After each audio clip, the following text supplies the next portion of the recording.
Planning a romantic vacation is a lot like building a house of cards. One wrong move, one unexpected gust of wind, and the whole thing comes crashing down. Unfortunately, I didn't realize I was playing with a stacked deck until it was too late. Hi, I'm Lucas. Architect, wine enthusiast, and, as it turns out, a guy who can be outmaneuvered by a woman with a killer smile and a penchant for expensive getaways. It all started with what I thought was the perfect plan.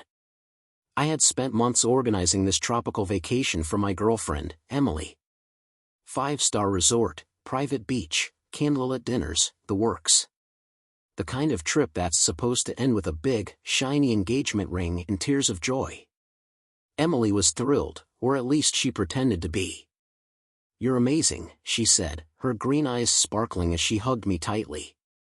"I've always wanted to see the Caribbean." Looking back, I should have caught the slight emphasis on "see the Caribbean" and not "spend time with you," but hindsight is a cruel mistress. The first couple of days were everything I'd hoped for. We snorkeled, sipped overpriced cocktails, and posed for Instagram-worthy photos.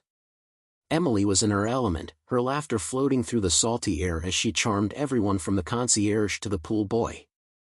But then came Tuesday night, the night everything unraveled. We were getting ready for dinner at one of the resort's fancy restaurants.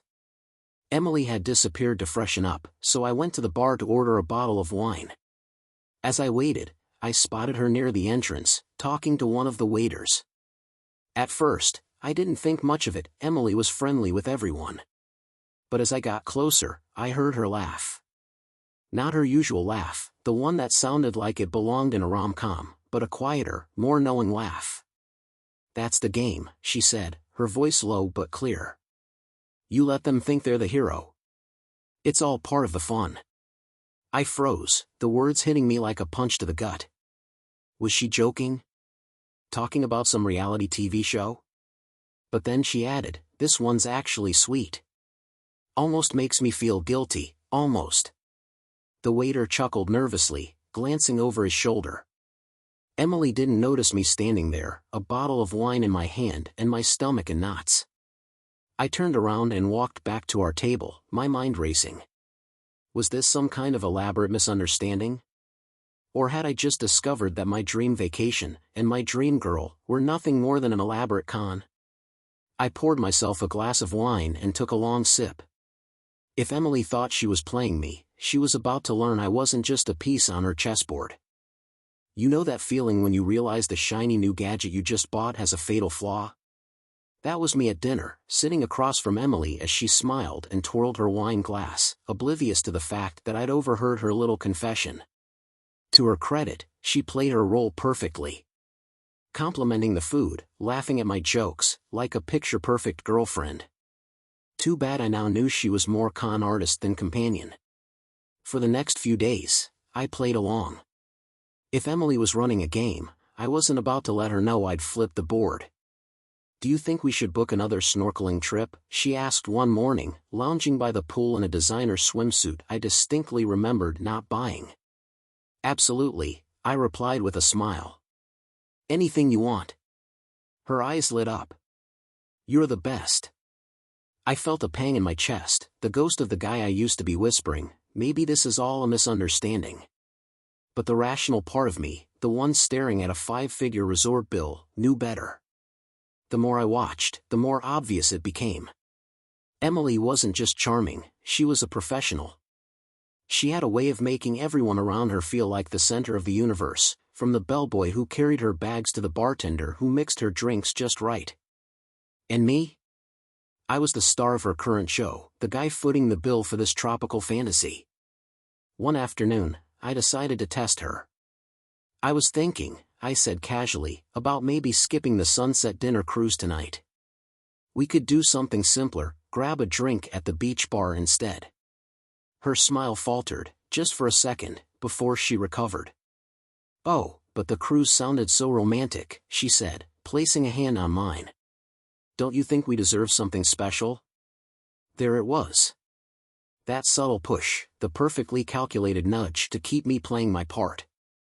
By the time Friday rolled around, I had all the confirmation I needed. Emily's entire vacation was a performance, a carefully curated act to extract the most value from the man who thought he was about to propose. But if Emily wanted a game, she was about to get one she'd never forget. Here's the thing about pretending you don't know you're being played, it's oddly satisfying. I love this so much, and you're incredible, Lucas from Emily became fuel for the plan I was building in my head.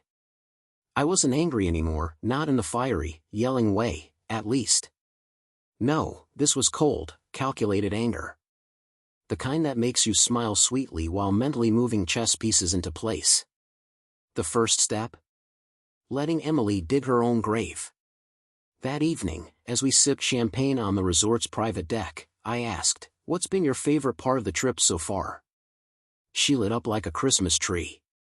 "Oh, Lucas, everything. The snorkeling, the dinners, this gorgeous suite. You've made me feel like a queen." I smiled, leaning back in my chair. "You deserve it." Her grin widened. "You're one of a kind, you know that?" If only she knew what kind. The next morning, I pretended to book us a couple's massage, but really, I was at the concierge desk making other arrangements. "Is it possible to modify our return flight?" I asked. "Just one ticket." The concierge nodded. "Of course. Is everything all right?" I smiled. "Perfectly. Just need to leave a little earlier than planned." The look on her face told me she thought I was planning some grand romantic gesture. Oh, I was. Just not the kind she was expecting. Emily, meanwhile, was blissfully unaware.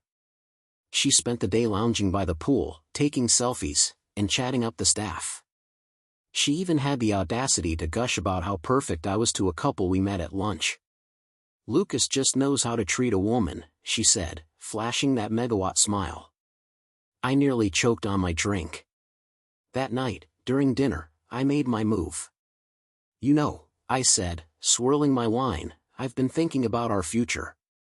Emily's eyes sparkled. "Really?" "Oh, absolutely. You're such an inspiration to me, Emily. You've taught me so much about life, love, and games." Her brow furrowed for a fraction of a second, but she quickly covered it with a laugh. "Games? What do you mean?" I leaned in, my smile sharp. "Just that you're amazing at them. Truly. Watching you work is like watching a masterclass in manipulation." Her fork paused midair, but she quickly laughed it off. "Lucas, what are you talking about?" "Don't worry," I said, leaning back in my chair. "You'll find out soon enough." The rest of the meal was filled with her nervous small talk and my deliberate silence. She was starting to crack, and I was savoring every moment. Because the next day, Emily's world was about to flip upside down. There's a certain poetry to watching someone's perfect plan unravel. Emily, queen of charm and manipulation, had no idea she was standing on a trapdoor I was about to spring. The next morning, I made sure to keep up appearances. Breakfast by the pool? Sure. A mid-morning swim? Of course. Anything to keep her relaxed and unsuspecting.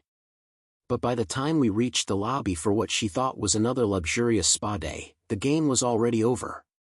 "Hi," I said to the concierge, my tone pleasant. "I believe everything's been arranged?"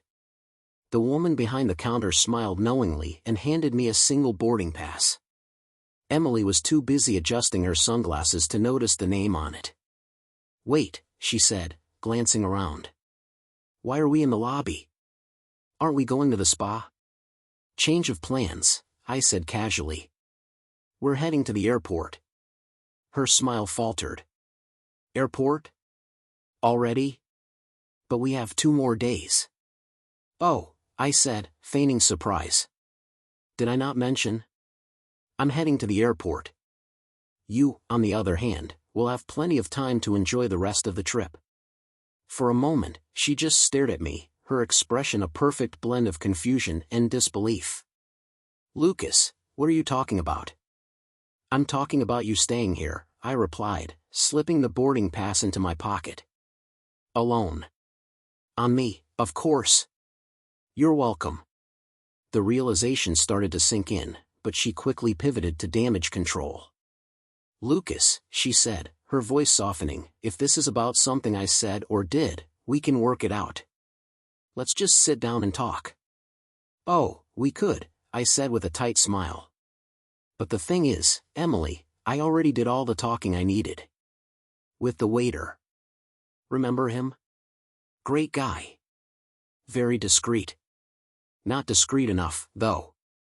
Her face went pale, the color draining faster than the champagne she'd guzzled the night before. "Wait, you misunderstood. That was just part of the game?" I interrupted, my voice dripping with mock sympathy. "Yeah, I got that." She opened her mouth to argue, but I held up a hand. "Here's the deal, Emily. You're great at what you do. Really, you could write a book. But the problem with playing games is, eventually, you meet someone who doesn't want to play." I turned to the concierge. "Make sure she's comfortable," I said with a wink. "It's all paid for. Oh, and cancel her return flight. Wouldn't want her to leave too soon." Emily's jaw dropped, her composed facade finally cracking. "Lucas, you can't just leave me here." "Sure, I can," I said, shouldering my bag. "You're resourceful. I'm sure you'll figure something out. You always do, right?" I walked out of the lobby to the sound of her protests, but I didn't look back.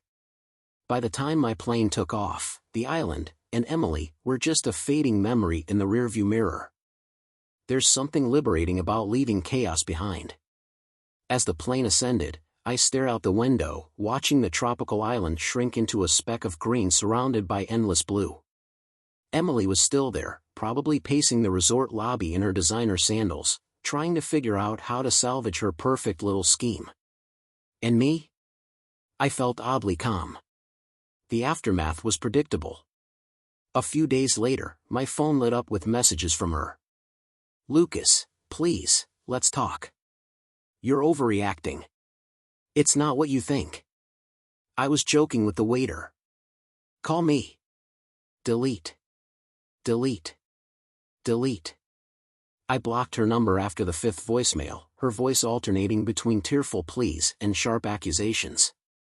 She didn't like losing control, and for someone like Emily, being left behind wasn't just an inconvenience, it was the ultimate defeat. But Emily wasn't the only one talking. Word of our split spread among mutual acquaintances, and soon, I was fielding curious texts from friends and colleagues. "What happened with Emily? Are you okay? Did you really leave her on an island?" I kept my responses vague. Let people think what they wanted. The truth was mine to carry, and hers to stew in. A few weeks later, a mutual friend sent me a screenshot from Emily's Instagram. It was a photo of her lounging by the pool, cocktail in hand, captioned, "Living my best life 2 hearts." Classic Emily. Even in defeat, she was spinning the story, trying to reclaim the narrative. I almost admired her persistence. Almost. For me, though, life moved on. I poured my energy into work, caught up with friends I hadn't seen in months, and even started dating again, cautiously, this time. One evening, while grabbing drinks with a colleague, I told her the whole story. "That's insane," she said, laughing. "You should write a book about it." "Maybe," I replied, smirking. "But I don't want to give her the satisfaction of being immortalized." Months turned into a year, and Emily became nothing more than an amusing anecdote, a story I'd tell at parties to a room full of gasps and laughter. And as for her? Well, the last I heard, she'd found another perfect guy to fund her lifestyle. But this time, I wasn't on the hook. A year after I left Emily on that island, life had returned to something resembling normal, or better yet, something entirely new. She was no longer a sore spot in my memory, just a cautionary tale and a reminder that even the best facades can hide the ugliest truths. One night, I found myself at a cozy little wine bar with some friends. It was the kind of place Emily would have hated, no chandeliers, no pretentious menus, just good drinks and better company. "Tell us the story," someone prompted, their eyes wide with curiosity. I hesitated for a moment before smiling. Alright, but you have to promise not to judge me too harshly. As I recounted the events, the table erupted in laughter and gasps. By the end, even I was chuckling.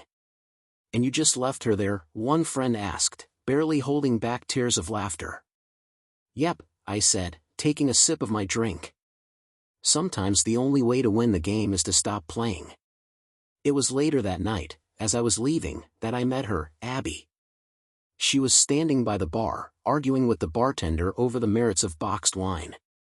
Her laugh was real, her smile unpolished but radiant. I couldn't help but join the conversation, and before I knew it, we were talking like old friends. You're not a fan of the fancy stuff, huh? I teased. She grinned. Nope. I prefer the kind of wine you can drink out of a coffee mug. Keeps life interesting. Abby wasn't like Emily. She didn't need a spotlight or a stage, she was perfectly content just being herself. Months later, as we walked along the same beach where I'd once planned to propose to someone else, I realized something. Emily might have been the storm, but Abby was the calm after it. And for the first time in a long time, I didn't feel like I was running from the past, I was walking toward the future. Subscribe to never miss a new story and discover even more captivating tales.